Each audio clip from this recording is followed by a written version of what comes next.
Have you ever wondered what your favorite YouTubers are like in real life? Have you ever wanted to know if they're naughty or nice? I know the answers. I started making YouTube videos in 2008, before it was cool, before you could make monies off of it. Yeah. Freeze.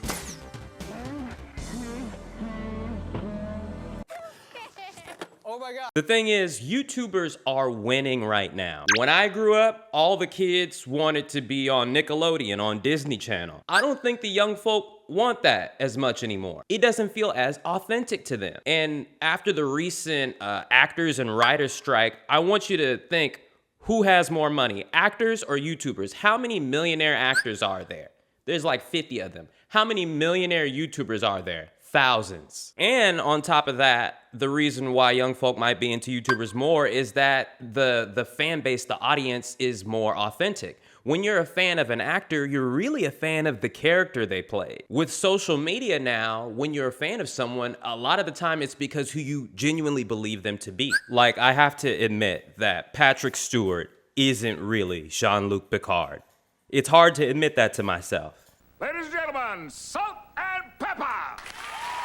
But Casey Neistat is really Casey Neistat. Fit on, we got matching shirts and then matching, because that's how we do. Just lost Will back there. Back in the days when us nerd version scientists were just trying to be creative online. I started off as a volunteer at VidCon in, I don't know, like 2012 or 2013. Fast forward to the future, I hosted the main stage. February of 2007. That are hard, and if you're sitting there being like, ugh, I just... Video game and That's the best thing that ever happened to me. Hey, friends?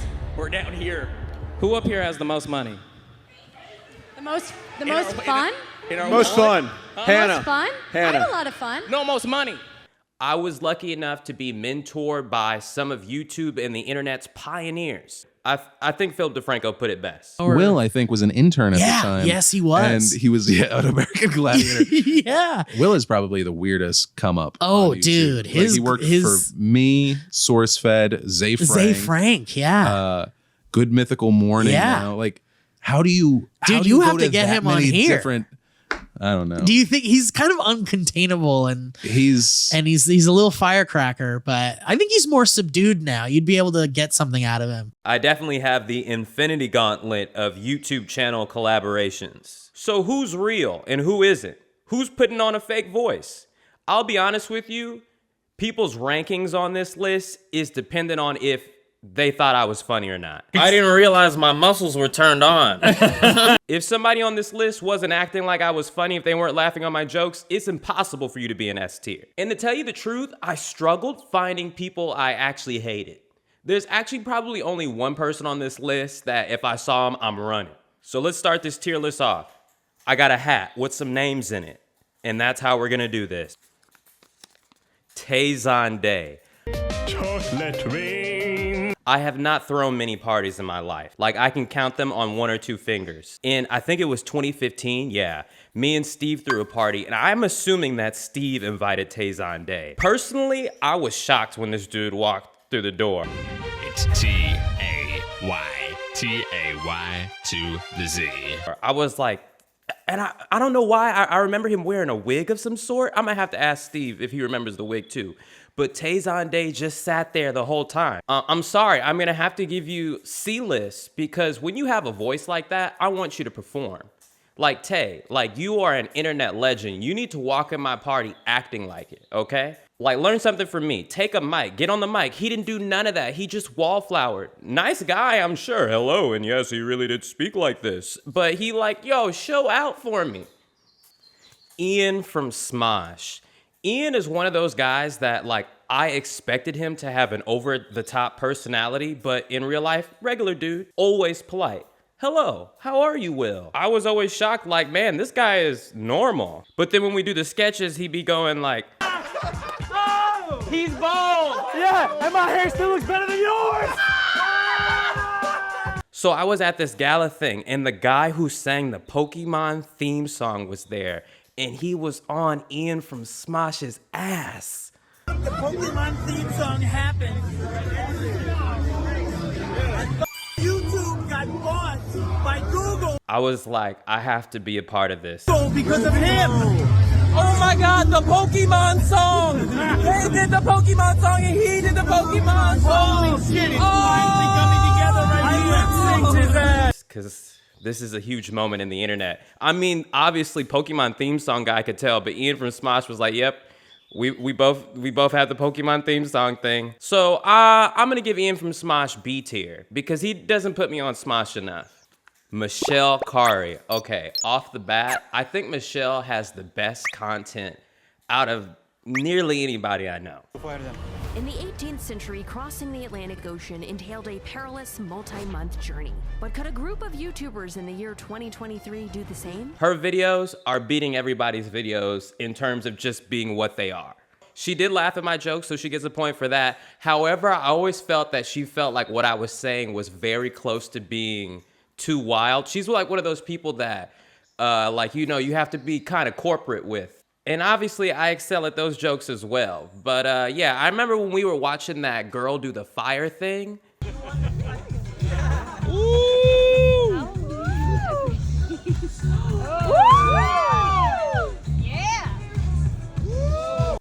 Me and Michelle were the only ones that were like, I feel like it hit us both. Like, you know, the melanin in us were like, this is crazy. And I remember her and I laughing about that. So I'm going to put her A tier. Charlie. Moist Critical. Okay, I actually really like Charlie a lot. Who doesn't? I was an extra in the Hunger Games Mockingjay Part 1. Let's be honest. I was shocked at how shy he was in person. He had a thing at his compound in Florida, and a lot of people were there. And I got to talk to him for a minute. Me, him, and Alana Pierce were talking. And I was like shocked, like, and then he started making too much eye contact. I was like, oh my gosh, these Twitch streamer people really are like this. Super nice person. He said really nice things. I think he did an amazing job as an announcer at Creator Clash, given that I think he has no experience doing that. Charlie, you have to tell me, as a short king yourself, how do you get through this guard of William Hayes? Well, you have to just start praying, honestly, at that point. I am a little bit mad that he did try to clown my Avengers. He tried to say we look like... got the whole kit and caboodle out there. They must have went to Universal Studios or something pretty recently and just grabbed some of the performance. Universal Studios, but he's right. I mean, my Iron Man though, okay? All right?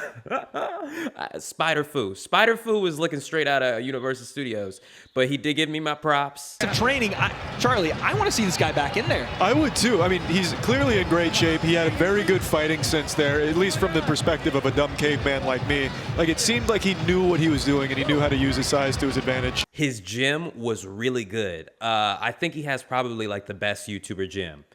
I mean, he was really nice. So really cool dude. I'm going to give him A tier. Hank Green. Hank Green is really cool. Something that I was shocked about when I met him in person was how much he cursed. Hank Green curses like a sailor in real life. And I don't know, maybe it was just 2014 me who didn't curse that was like kind of shocked by it. But no, really great guy, really funny guy, deserves all the success he has. Gonna put him in A tier, A tier. Or I'll put him in S tier, S tier. I'm impressed. Ooh, Hassan. So Hassan is one of the few people that I actually watch on YouTube that isn't talking about anime. I feel like I exclusively watch people talking about anime on YouTube. So I was excited when I met him in person. And I did meet him in person like 8 years ago or something like that. But I met him this year, within the past year. And I'm not gonna lie, I was talking to both him and Harley, and I think I was telling both of them that I was gonna fight both of them or something like that, something crazy. And also very shy person. Like, you could tell, like, I felt like he was so timid. I felt like he was scared to talk. And but really nice person. I think he kind of stole my Hundar joke that I stole from Steve because I said it to him there, and then he said it on stream. So he's really great. I'm gonna have to give him C tier though, because Hassan is the type that I feel like you have to cuff your chick around. Ain't no way in Gandhi's heaven that I'm leaving my girl around Hassan. He's like 6'9". I get it that he has a tiny head on the really big body, but I'm never leaving my girl around Hassan, so I'm giving him C tier. Jarvis, wow. So Jarvis Johnson, YouTube commentator. He actually told me when we were hanging out at Alana Pierce's birthday that he was actually a fan of me years ago, and now he's got way more subscribers than me. We also had the same coach. He did some good analysis on if I was gonna win my fight. But recently, he had a New Year's Eve party and he didn't invite me. And I DM'd him and he didn't respond. So C tier, man, C tier, good guy. If you really liked William Haynes TV, if you really liked SourceFed, you would have invited me to your New Year's Eve party. Wheezy Waiter. Gotta give Wheezy Waiter all his props. S tier. Wheezy Waiter. Wheezy Waiter supported me and shouted out my channel before anyone else. The very first time in my life where someone popular had helped me was Wheezy Waiter millions of years ago, and has always been a nice guy in person and has a great family and does great things now. So S tier. Next, Mark Rober. Okay, I'm gonna be honest, I did not know who Mark Rober was when I met him. I'm gonna stick this in here. No! What are you doing to him? You'll see. And we'll take it out, and then that's your flower, right? No. We were filming a Toyota commercial. Since then, I started watching his videos, and I think he's one of the most impressive YouTubers of all time. How do you go from working on NASA to being a YouTuber? Well, I think he's like a child at heart, but what he's doing to stop the criminals in the Bay Area, man, next time I get elected, we're giving him millions of dollars to stop the criminals. So, in a hilarious way. So I love Mark Rober. S tier. Alana Pierce. All right, let's keep it real. I don't know how to explain this, but some of the biggest projects that I've ever been involved with, Alana was first on the project and then somehow got me on it. If you know me, you know I don't play video games. Why was I on IGN's television show on Disney Channel? And why did they have billboards up of me at the conventions? And why did they put me in the middle? Same thing with Creator Clash. They had to find a replacement. I'm pretty sure Alana was like, hey, what about Will? Next thing you know, Alana automatic S tier. And I've had so many people tell me like, oh, Alana said so many nice things about you. Alana really likes you a lot. Really? Because every time I see Alana, she looks like this. This girl doesn't smile. I had to send her this video I found of her enjoying the boxing match. So she's just like a Wednesday Addams type person. Like one of the most helpful people to me in my life. But when I see her, she's like, oh, hey, Will. Anthony from Smosh. Okay, so Anthony from Smosh, I was friends with like a girl that he used to be dating. So you know how like when you're dating somebody and they have a whole bunch of weird friends? That was me. He also incredibly polite. A lot of these people on this list are incredibly polite. I guess I probably am too. But he also was making a lot of jokes, a very engaged in conversation person. Yeah, so I have to give him A tier. Being extremely polite to me is very important. Michael Reeves. Okay. Yep, that's me. I've been learning boxing recently. So I met him and he knew what SourceFed was and I didn't know who he was. So that's automatically gonna give you points with me. I remember he made me laugh a couple times. I don't remember what about. But also a very nice person. And then, so John is like my encyclopedia person. So later he was like, that was Michael Reeves. You know what I mean? I'm like, who? He also was trained by my coach as well in Creator Clash 1. And then John showed me his videos. This man is brilliant.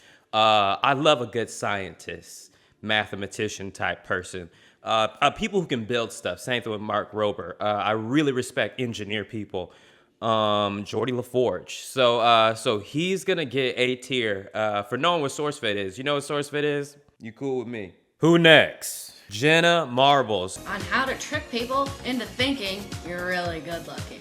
Okay, so I actually met Jenna Marbles twice. The first time I met her was in 2012. I was actually an intern for SourceFed. She came in for an interview. We used to do those special interviews. This is before I was actually part of the creative part of the show. She did that one-on-one or whatever we used to call them.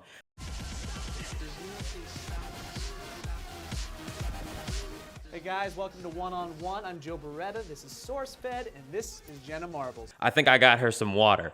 I did not meet her again for a couple of years until I was at one of the few YouTuber parties I've been to. And she came, very much how she is online is how she is in person. How she be dressing, she really showed up to the party like that. No ego, zero ego, nice person, very genuine. So I'm gonna give her B tier. Philip DeFranco, ooh, it's a tough one. I mean, obviously, I'm sure Phil feels like I know too much about his life. I was there during his young years when he was figuring it out. You know, like he should go higher on this list, but then there's the whole thing about The podcast he recorded with me, we did like over an hour and a half, like something like 85-minute long podcast. He then went and tweeted something dramatic about it, and I quote tweeted it and was like, "It's me that's doing the podcast," and out of nowhere, he just was like, "I'm not putting the podcast out and I'm not saying anything." And it actually really made me look really bad and made it seem like I was lying. I had to beg them to send me the photos that we did the interview proving that it was real. And for some reason, people really care about this podcast. It's true. It was a really good podcast. I had no filter. I definitely did say too much. But I think the reasons why he said it didn't come out were made up. So like I should be putting him higher on this list because of things like SourceFed. I probably wouldn't know people like Raina Scully and Steve Zaragoza if it wasn't for Phil. You know, some of my best friends in life. So, you know, but in the end, you know, I'd say it's still 50-50. He's lucky that they cut off my speech at creator class because I was going to start talking smack on him. So yeah, I do want to squash the beef because, you know, that stuff is in the past. And who cares? So I'm going to have to put him C-list. He's going to have to go C-list. He absolutely should go higher, but reasons. So what do you guys think? Have you ever met a YouTuber? What was it like? Let me know in the comments down below. And check out this other video I did about something really important.